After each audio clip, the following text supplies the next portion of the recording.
Hello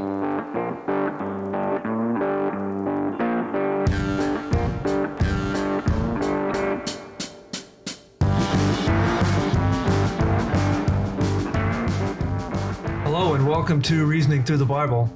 My name's Glenn and I'm here with Steve. We do a verse-by-verse Bible study through the Word of God.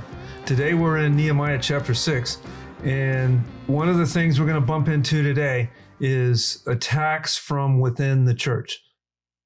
We've seen our man Nehemiah deal with attacks from without, and he's done a very good job of that. But here's a question: how is he going to do when the attacks are from within the church? Or at least within his city. And with us, the question for us, Steve, is what can we do when we find out that our enemies are inside of our very own church? How do we deal with that? Well, it's very disappointing if we find out that the enemies are even within our ranks and within our congregation or within our church, because you just don't want to believe that fellow Christians would be acting that way.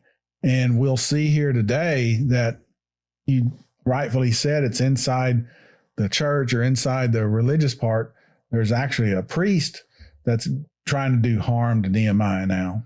We're going to see a man that should be a friend, that should be another follower of God, turn out to be an enemy.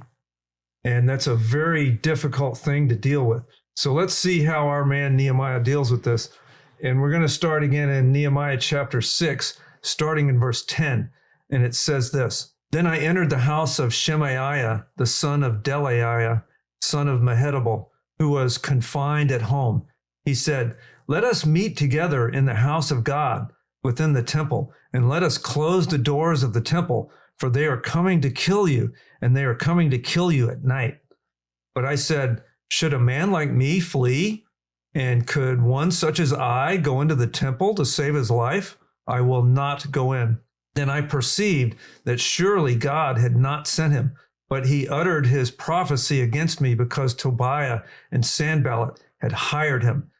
He was hired for this reason, that I might become frightened and act accordingly and sin, so that they might have evil report in order that they could reproach me. Remember, O God, Tobiah and Sanballat according to these works of theirs, and also Noadiah the prophetess and the rest of the prophets who are trying to frighten me. This is a very grave situation, Steve. We have this man who was a priest, I believe, yes? And he pulls Nehemiah aside and says, oh, look, they're coming to kill you, and they're going to sneak in the middle of the night, and they're going to kill you. So, and possibly me too. So you and me, let's go inside the temple and we could hide there and we'll be safe. And so what's the problem here? Well, the problem is that this is a priest who is a godly person or should be a godly man, meaning that he's serving the Lord. He's doing things of supporting the temple rituals. And he would be the last person that you would think would be trying to betray you. And that's exactly the reason why Tobiah and Sanballat arranged and hired him to actually lure Nehemiah away.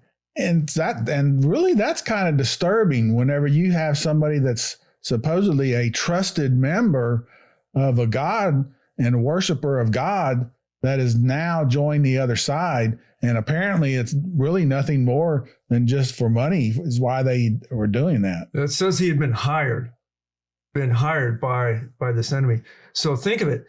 He pulls Nehemiah aside and tries to appear pious. I'm just here for your safety. You're such an important guy. So let's go into an area of safety. So it's bad enough that he would sell out for money. But again, this was a priest. And we have here something that shouldn't have happened. You would expect that from some scoundrel out in a back alley somewhere. Not a priest. A priest should have been better than this. Do we in our day have religious people that have sold out and appear pious? They appear like a sheep, but really they're a wolf in sheep's clothing that are here really as an enemy trying to distract us from the Lord's word. Is it true that there are such people like that in our churches today? There are many people like that, and there's pastors that are like that are preying off of the congregation and fleecing them of their money with false teachings. And that was many of the things that Paul was addressing in his letters to the new Christians that were being converted and believers in Jesus Christ. That was a big warning to them to be aware of things. It's really sad whenever it gets to a situation like that, where you just have people that you look up to, that are supposed to be godly people, and especially supposed to be shepherds of people, and yet all they're doing is just operating to get money. It's all for money's sake. It's really not for the furtherance of the worship of God. What really hurts is when we have someone that we have known and respected and held them in high regard as a brother or sister in Christ, and we find out that they are really sold out for doing harm to the cause of God. That's really, really a painful problem. Unfortunately, there are people like that out there. And to our listeners, I would just merely caution you, just because somebody says God words or quotes some Bible verses, the devil quoted Bible verses to the Lord Jesus. Just because somebody couches these messages with language that sounds like it came from the Bible doesn't mean they're teaching the truth. And so the New Testament repeatedly teaches us to watch out for these false prophets, these false teachers. And here we have this example of somebody that was coming across as pious, but really he was just trying to distract Nehemiah from the work. And so we need to be very wise and not distracted. Just because somebody comes across like a Christian doesn't necessarily mean they are. And sometimes joining forces with religious people and joining ministry with other religious people, sometimes that's a bad thing, because some of these people really aren't there for the cause of Christ. And that's really unfortunate.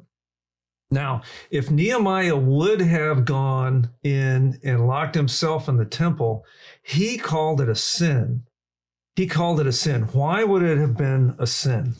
Well, because it's prescribed over in Leviticus that only the priests could go into the holy place and the Holy of Holies, the temple itself. And we gave much descriptions about the tabernacle and how it operated in our series in Exodus.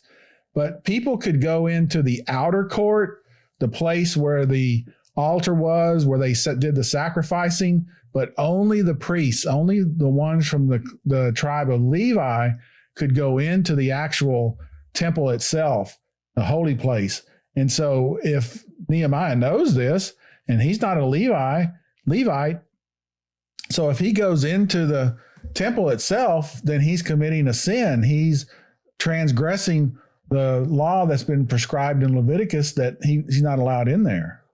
One place you can find those commands, for those that might want to look it up, are in Numbers 3:10 and Numbers 18:7. It tells specifically only the priest are to go in there, and Nehemiah was not a priest. So then we have another prayer here in verse 14, another prayer of Nehemiah. What is this prayer? Well, if we look at this prayer, what do we notice about this prayer? What does he say to God about his enemies? Well, he tells God, or he pleads for God to remember what Sanballat and Tobiah, all their works that they have done. They have been harassing him from the very beginning. It took 52 days to rebuild the wall. They were harassing him when he first got there in the country. So you could easily say for over 2 months, they have been plotting and deceiving against Nehemiah, against the work that he's trying to do, which is to rebuild these walls. And so he's pleading to God to not forget and to remember what Tobiah and Sanballat, the works that they've been doing to try and stop Nehemiah's work. Think of what Nehemiah was just told. He was told they're going to sneak in here in the middle of the night and kill you. That's what he was told by somebody that purported to be a friend. Prior to that, there was an open letter to the public that said, you're starting a rebellion to set yourself up as king, and the king's going to hear of it, and you're going to get tried for treason. These are very serious accusations. And so what does Nehemiah pray for? Remember my enemies. What does he not pray for? He doesn't pray for protection. Nehemiah is letting his godly reputation and his godly character speak for itself. He's not really asking God, hey, Lord, take away these issues. All he's saying is, Lord, take care of these enemies. Remember them. You deal with them. I'm staying with the work. I find that to be very fascinating. I would have been probably tempted to be distracted from the work. I hope I would have been as strong as Nehemiah, but I'm not always sure I would have had as much confidence. Nehemiah is our example. Once God has put us into a ministry, we should not let serious accusations distract us. And the seriousness of the accusations and the attacks are probably parallel to the seriousness of the work we're doing. And so we need to keep our mind and our hearts focused, and then just pray to God and say, God, you take care of these people. And in 14, it also mentions there, it wasn't just Shemaiah, the priest. Nehemiah also says, remember about the prophetess and the prophets that were also trying to frighten him. So Tobiah and Sanballat had brought in other people within the ranks of God worshipers to also go against him. So that's another part of a lesson to learn from this. We've talked about us as part of a congregation, and we need to be aware of what accusations might be made against leaders, and there might be other leaders that are making those accusations. But we also need to be aware, and we don't need to become a Shemaiah. We don't need to become somebody where the enemy comes into us and tries to lure us to make false accusations or to go in and join the evil side against a righteous leader. And that's what's happened with Shemaiah and these prophets and prophetess. They have been led astray by Sanballat and Tobiah through probably monetary means with the prophets and prophetess as well, to go against Nehemiah, a righteous man who is doing something that God wants him to do. So we should be aware that we also aren't lured away by fame, fortune, to go against and start believing an accusation against a leader that hasn't been proven true. Why? Because the person, do you think that Sanballat and Tobiah, Glenn, do you think that they had Shemaiah's best interest at heart, and these prophetess and these prophets? Do you think they really cared about them? No. Yeah. So we need to be aware that we're also don't want to become a Shemaiah and like these prophets and go against somebody that's actually doing God's work.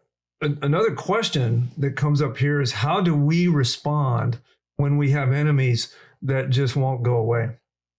And we have here these enemies. They started out with just a little bit of poking fun. They ramped it up to ridicule. They've made serious legal accusations. They've started things that said, oh, we're going to kill you. And Nehemiah would not be budged. Nehemiah would not be budged. There must have been some thoughts among some of the people around Nehemiah to appease them. Appeasement is the term we use when we say, oh, give them something to satisfy them and they'll go away. Let's give Sanballat and Tobiah something. Let's go meet with them, or let's do something to kind of settle them down, because they're just getting worse and worse. They're not going to go away. So let's appease them. Let's give them something. Let's give in to part of what they want. We could still build the wall and go and maybe it'll slow down the wall a little bit, but we'll still be able to work on it. Let's appease them. Well, does appeasement ever really work when you have people like Sanballat and Tobiah, these enemies?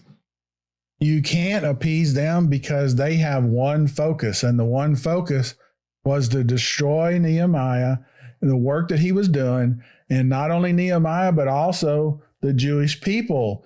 which really makes it boggling as to why Shemaiah would join forces with Sanballat and Tobiah. And of course, he really wasn't joining forces. He was doing it for monetary reasons. But what happened, do you think happened to Shemaiah's reputation? He lost his integrity. He lost his standing.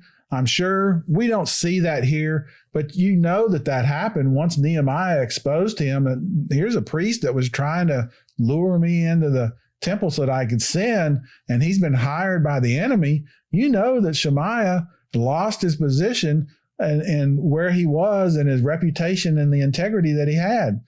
Appeasement really doesn't work with people like this. If Nehemiah would have given them a little bit, it would have just encouraged them and they would have gotten even worse. So Nehemiah did the right thing, which was to just be strong. Let's go ahead and read the next section, starting at verse 15, and we'll see what happens here when the wall is finished. So the wall was completed on the 25th day of the month, Elul, in 52 days. When all our enemies heard of it and all the nations surrounding us saw it, they lost their confidence, for they recognized that this work had been accomplished with the help of our God. Also those days, many letters went from the nobles of Judah to Tobiah, and Tobiah's letters came to them. For many in Judah were bound by oath to him because he was the son-in-law of Shechaniah, the son of Arah, and his son Jehohanan had married the daughter of Meshullam, the son of Berechiah. Moreover, they were speaking about his good deeds in my presence and reported my words to him. Then Tobiah sent letters to frighten me. So this work of this huge wall, and we're going to find out later, this was a huge wall. In chapter 12, there's this dedication ceremony for this wall where they had hundreds of people and 2 choirs and a host of government officials all on top of the wall. So this was a large enough wall for hundreds of people to get up on top of. It was strong enough to protect the city militarily. And it went all the way around. It gave a few of the measurements earlier. So this was a massive construction project with a lot of people, and they finished it in 52 days. Very huge project. And at this point, Steve, I think it's okay. It's not a sin to sit back and look and say, wow, look what a great work that God did through us. No, it's not a sin to do that. And especially when you do it like Nehemiah. Nehemiah gives God the credit for it. He says there that all the nations around them and the enemies, that they were disheartened because they knew that God, Yahweh, had been behind them in order to do this accomplishment of rebuild the walls of Jerusalem in 52 days. Nehemiah knows that that it was only through God's help that they were able to accomplish that. One of the things we learned here, and we read those names and some people that had married each other here, once the wall is finished, some of the secrets have come out. One of the enemies, Tobiah, had intermarried with some of the Jewish people inside Jerusalem, some of the well-known people. And so there was messages going back and forth between people inside Jerusalem that were allegedly working on the project. They were sneaking information out to the enemies. And so again, what's the lesson for us today, Steve, with that? How do we apply it? Is there ever the case that people inside the church are actually helping our enemies? Yeah, the message is you don't trust anybody, unfortunately. If it's a very large project or something that is really going out there, because the enemy, with the ultimate enemy is Satan, he is going to try and incorporate all people within the church, within the walls of Jerusalem here, outside, any way he can. He's not working on just one item at a time. And we see through this that this correspondence had been going back the whole time between these nobles and Tobiah. This had been going out as the whole time that they've been working on the wall. So while the story is sequential, while it starts with accusations and word calling and name calling and works its way up through the story, through the narrative of threat of harm and then trying to lure him away, really, all of these things are happening at the same time, all throughout these 52 days. And so you can see why Nehemiah would give glory to God that he was the one that helped bring this about, because all this correspondence between the nobles and Tobiah just didn't come to fruition. It didn't help because they were still able to finish the walls in 52 days. This was like the enemy having spies inside Jerusalem on Nehemiah's project team, which is exactly the case, because that's what it's saying here. We need to be very careful who we join ministries with, because sometimes these people are not working for the good of the ministry. And unfortunately, that's the case. I believe in, the word that is used for Christians working together across denominational lines and things like that is ecumenism or ecumenical. And ecumenical things are generally good in a sense, but because we do want to work together as Christians, but we need to be very careful and very wise who we spend our time with and who we make commitments with, simply because some people are purporting to be believers and they're not. Some people are purporting to be Christians, but they're really working for the enemy. And unfortunately, that's the case today, just as it was back in those days. And it gets even worse. Look at verse 19. Verse 19, it says, they were speaking about his good deeds in my presence and reporting my words to him. So think of it. Here was this enemy out there, Tobiah, and he had these connections that were unknown to Nehemiah at first. But these people, it'd be like in our day, somebody in our church coming up to us saying, hey, Steve, that other minister down the street, he's really a great guy. He's wonderful. He's got a good ministry, preaches great sermons, does really good Christian work. You really ought to join forces with him and pay attention. When really the guy was an enemy and they're being paid to do this because they're spies. And it's a terrible situation. So we need to be very cautious. And as the New Testament teaches us, go to the source to get our information. And the God, even positive reports about people, take those with a grain of salt, because sometimes it's the enemy working inside our ranks. I have also seen initiatives within some churches where they have been worked and they were kind of kept on the down low.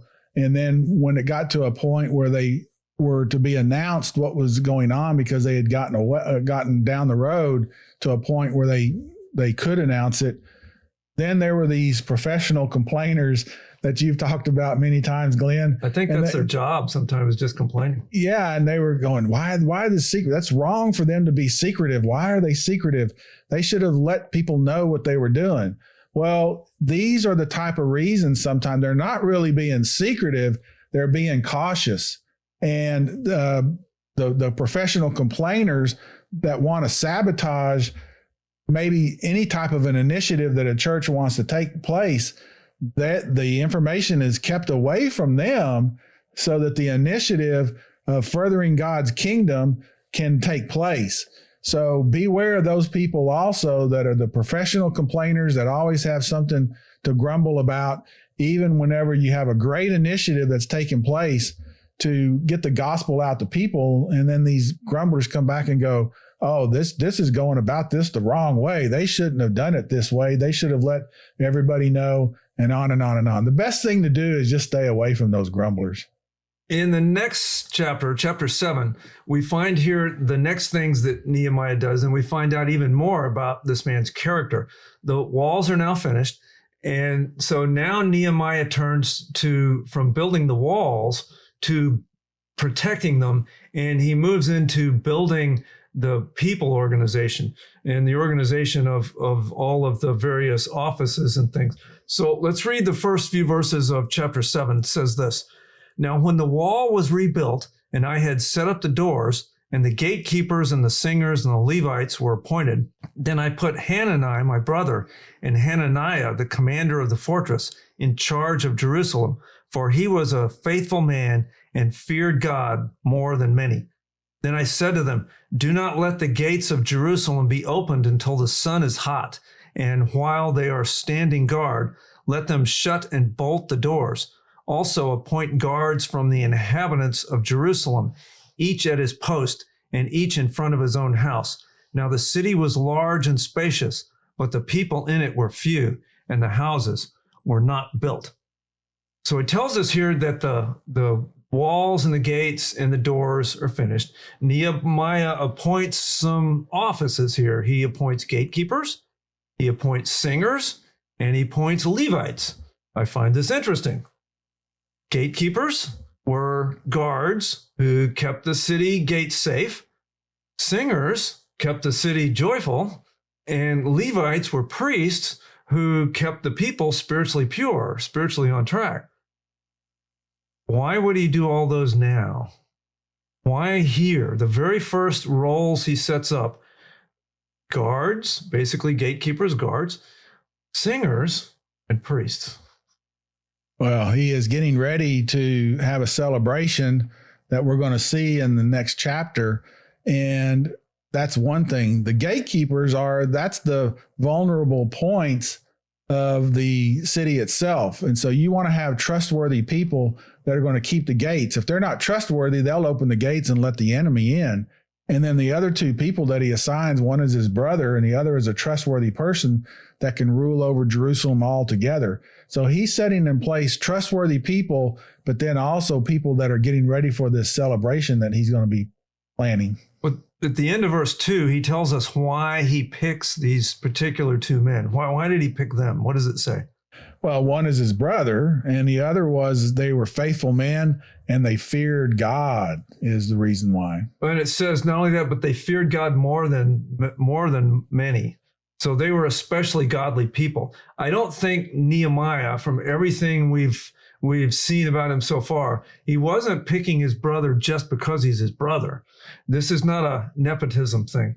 Nehemiah was too dedicated, too focused to let some family ties get in the way. If his brother would have been a scoundrel, he would have been in the jail. So he's not doing any kind of favors here. We shouldn't pick family members just because they're family members.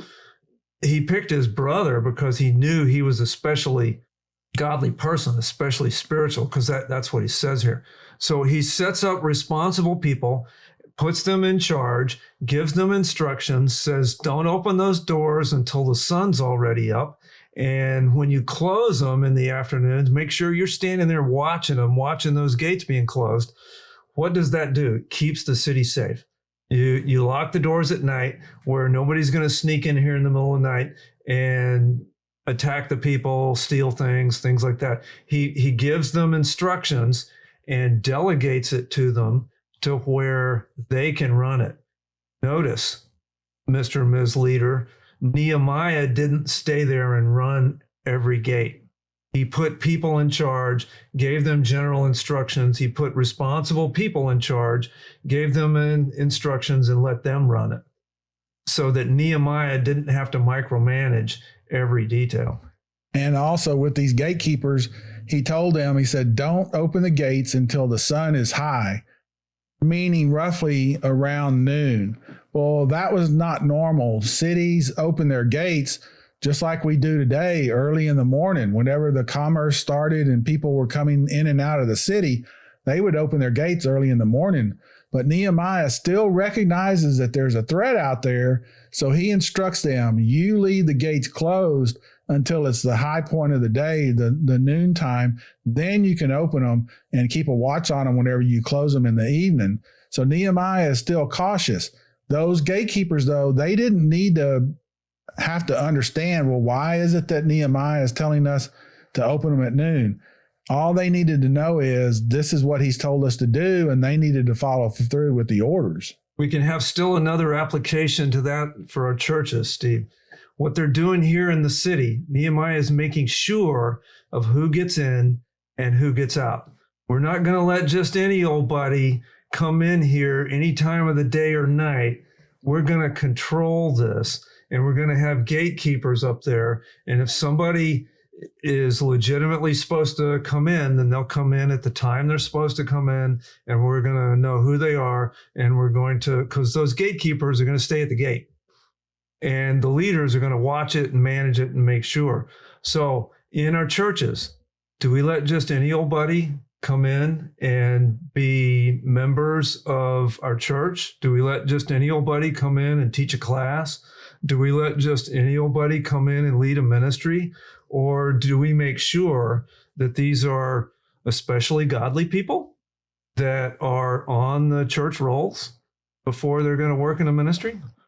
There should be a process to vet people that are going to take leadership in the church. And Nehemiah, even though the work is done, the project is complete, he's aware that the enemy is still out there. And we need to be aware of that too. The enemy, Satan, is still out there, even though we have our churches in place and even though we have a program and maybe even the church is growing, the enemy is out there, and we should always be on guard in controlling who's going to be in the leadership of our congregations.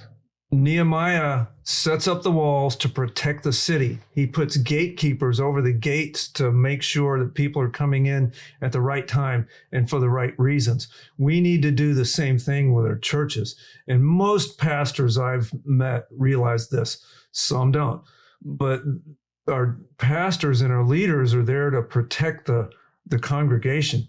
And okay, visitors can come in and worship on a Sunday morning, but before they gonna actually join the church, we need to examine them. They need to come in the right way. What did Jesus say? The thief sneaks in because he wants to steal, kill, and destroy. If you're gonna come in, where do you have to come? Through the gate. And he says, I am the gate. So we need to make sure that the people leading our ministries, the people that are teaching our Sunday morning Bible classes, the people that are on the church staff, they need to be vetted to make sure they're truly Christians, not just saying God words, but actually show and demonstrate that they're true Christians and that they're godly people. And at that point, they can be put in charge of ministries and things. And so these lessons way back here in Nehemiah can tell us this. And I think Nehemiah's instructions shows great leadership. These are just good, practical instructions that just make sense. And sometimes we need more of that good, practical common sense in our churches today. Yeah, after the project is finished, you got to make sure that everything is going to run smoothly. Just getting through and completing the project isn't enough. You have to have a follow-up. With that, we are out of time for today. So we'll be back next time going through the rest of Nehemiah, and we trust that you'll be here with us to do that. Thank you for watching and listening. May God bless you.